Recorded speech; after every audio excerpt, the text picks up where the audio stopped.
how to take great portrait photos.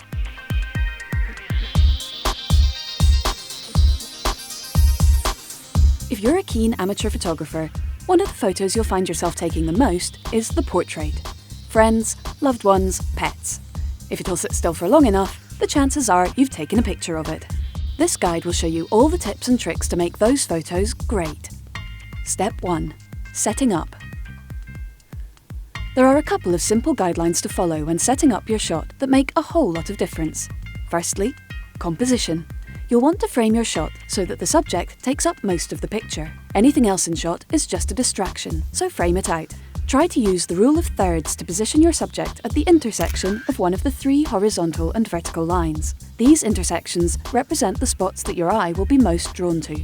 Secondly, depth of field. As your subject is the most important thing in shot, and you don't want the background to distract from it, you want to keep the subject in focus and everything else out of focus.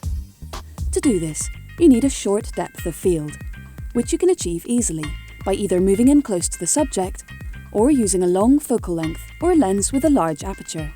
This is where a 45 to 200mm telephoto or an f1.7 20mm pancake lens would be ideal.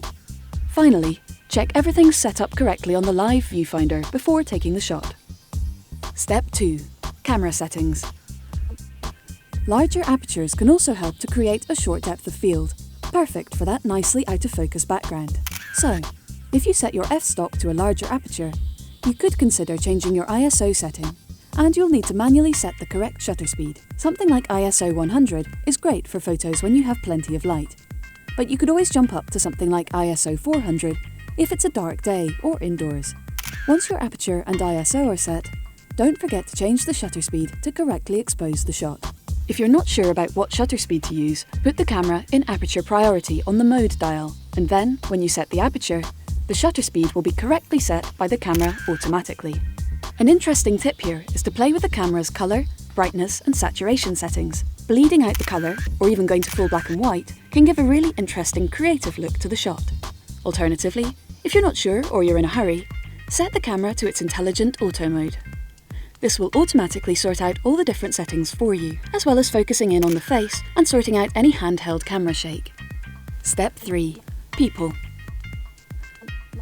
You can have the camera set up for the perfect shot, but it won't do you much good unless you know how to get the most out of your subject. The most important thing here is to keep things light. A stressed out subject is going to look uncomfortable, which results in a bad portrait. There are 2 ways to work with your subject: the posed shot and the natural shot. If you're posing them, talk to them first. Try and find out what parts of their body they're insecure about. It's a lot quicker when you both know from the off which bits the subject wants to hide. Try turning the LCD screen around to show how the shot looks and how they should pose.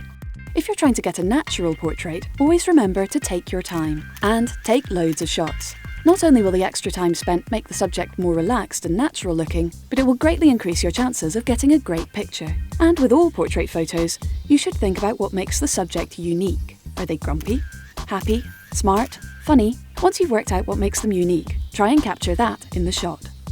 Step 4. Lighting.